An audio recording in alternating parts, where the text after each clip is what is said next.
नमस्कार। आज हम बीएड प्रथम वर्ष third paper learning and teaching अधिगम और शिक्षण विषय के अंतर्गत अधिगम शैली लर्निंग स्टाइल का अध्ययन करेंगे। सबसे पहले जानते हैं अधिगम शैली की अवधारणा, कॉन्सेप्ट ऑफ लर्निंग स्टाइल। सीखने की शैली साधारण तौर से सीखने के संबंध में विभिन्न उपगमन अथवा मार्ग हैं। वह शैक्षिक विधियाँ, एजुकेशनल टेक्नोलॉजी जो एक विशिष्ट व्यक्ति के लिए होती है और जिनके संबंध में यह मान लिया जाता है कि वह व्यक्ति को सबसे सीखने की ओर ले जाएगी। यह आमतौर से विश्वास किया जाता है कि अधिकतर व्यक्ति किसी विशिष्ट विधि को पसंद करते हैं। अंतःक्रिया करने में, सूचना अथवा उत्तेजकों के अंतर्गत करने में और प्रक्रिया या प्रोसेस करने में इस धारणा पर आधारित 1970 के दशक में व्यक्तिगत सीखने की शैलियों लर्निंग स्टाइल्स का विकास हुआ और इसका वर्तमान वर्षों में लोकप्रियता मिली है। यह प्रस्तावित किया जाता है कि शिक्षक अपने विद्यार्थियों के सीखने की शैलियों को जांचें और अपने कक्षा शिक्षण में उन्हें अपनाएं जो प्रत्येक विद्यार्थी के सीखने के लिए सबसे उपयुक्त हो। अब जानते हैं सीखने की शैली के मॉडल्स ऑफ लर्निंग स्टाइल्स।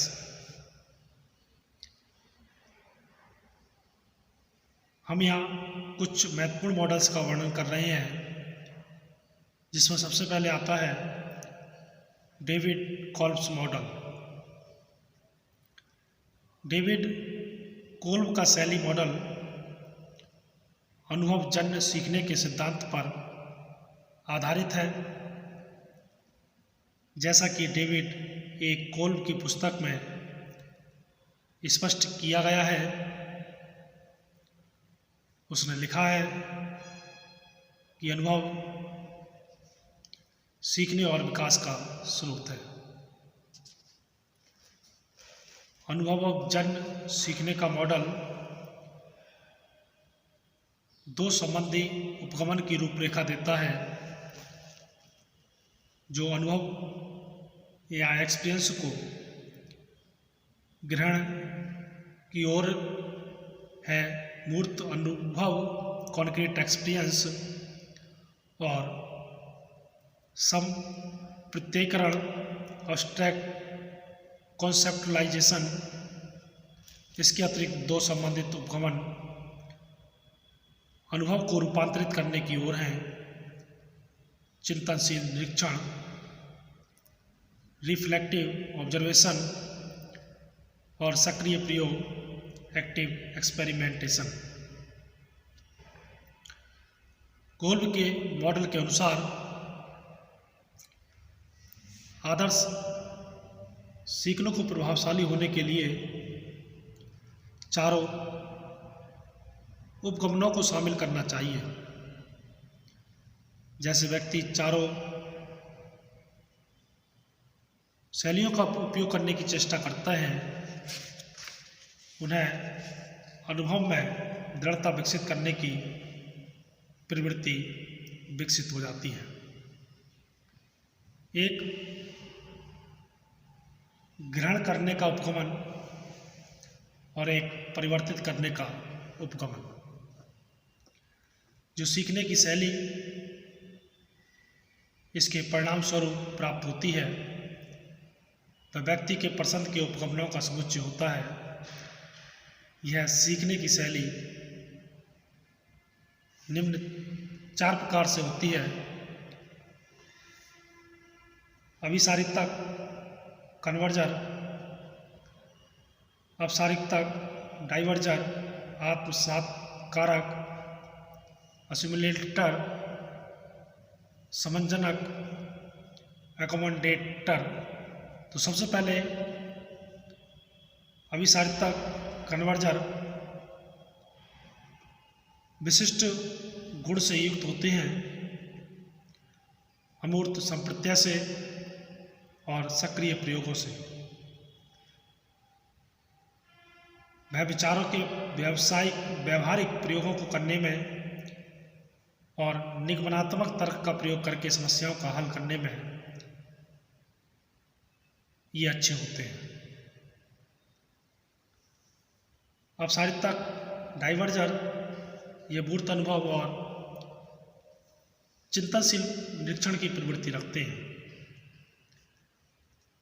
यह कल्पनाशील होते हैं और नए विचारों को प्रकट करने में अच्छे होते हैं और वस्तुओं को विभिन्न दृष्टिकोणों से देखते हैं। आत्मसात कारक अजिमुलेटर आत्मसात कारक के विशिष्ट गुण प्रकट होते हैं संप्रत्यात्मकता में और चिंतनशील निरीक्षण में। उनके आगमन तर्क द्वारा सैद्धांतिक मॉडल निर्माण करने की योग्यता होती है और अंत में समंजनक एकोमोडेटर ये मूर्त अनुभव और सक्रिय प्रयोग का उपयोग करते हैं। वह संसार के साथ सक्रिय रूप से लिप्त रह सकते हैं या रहते हैं और वास्तव में कुछ करते हैं, इसकी बजाय कि वह केवल उनके बारे में पढ़ते रहें और उनका अध्ययन करते रहें। वुल्फ के मॉडल के आधार पर लर्निंग स्टाइल इन्वेंट्री का निर्माण हुआ। यह एक मापन की विधि है जिसका उपयोग एक व्यक्ति की सीखने की शैली का निर्धारण करने के लिए किया जाता है। एक व्यक्ति इन चारों में से किसी एक में अधिक रुचि दिखा सकता है। अभिसारित, अपसारित, आत्मसात्कार और समंजन में जो निर्भर होगी उसकी सीखने की ओर प्रयोगात्मक सीखने के सिद्धांत मॉडल के माध्यम से उच्चतम होगी। अब बात करते हैं Anthony George model. Dennis B Mills विवेचन करते हैं एंथनी जॉर्ज एवं कैथल ए बटलर के कार्यों का अपने लेख में, जिसका शीर्षक है applying what we know student learning styles. एक मॉडल को संगठित करने का जो वर्णन करता है कि किस प्रकार से मस्तिष्क कार्य करता है। यह मॉडल आधारित है प्रत्यक्षीकरण परसेप्शन के अस्तित्व पर हमारा संसार का मूल्यांकन ऐसी पहुंच द्वारा जो हमें उपयुक्त प्रतीत होता है। यह प्रत्यक्षीकरण अपनी पारी में हमारी विशिष्ट सीखने की दृढ़ताओं और सीखने की शैलियों की नींव है। इस मॉडल में 2 प्रत्यक्षीकरण या परसेप्शन संबंधी गुण हैं जो कि मूर्त और अमूर्त, और 2 निम्नलिखित विशेषताएं हैं यादृच्छिक रैंडम और सिक्वेंटियल या अनुक्रमिक। मूर्त प्रत्यक्षीकरण सूचना का पंजीकरण 5 ज्ञानेंद्रियों से करते हैं, जबकि अमूर्त प्रत्यक्षीकरण हमारी समझ को, विचारों, योग्यताओं और धारणाओं को जो देखी नहीं जा सकती उनको शामिल करते हैं। 2 क्रमबंधन योग्यताओं के संबंध में यह कहा जा सकता है कि अनुक्रमिक में वह शामिल है जो सूचना का संगठन रेखीय तार्किक प्रकार से और यादृच्छिक सूचना का संगठन शामिल करता है। खंड या किसी विशिष्ट क्रम में इनका संगठन नहीं मिलता है। दोनों प्रात्यक्षिक गुण और दोनों अनुक्रमिक गुण प्रत्येक व्यक्ति में उपस्थित होते हैं, किंतु कुछ विशिष्ट व्यक्तियों ने कुछ यादृच्छिक योग्यताएं, रैंडम एबिलिटी और अनुक्रमिक योग्यताएं अधिक प्रभावशाली होती हैं। यादृच्छिक योग्यताएं और अनुक्रमिक योग्यताएं 4 समुच्चय में होती हैं: मूर्त, अनुक्रमिक, अमूर्त यादृच्छिकी, अमूर्त अनुक्रमिक और अमूर्त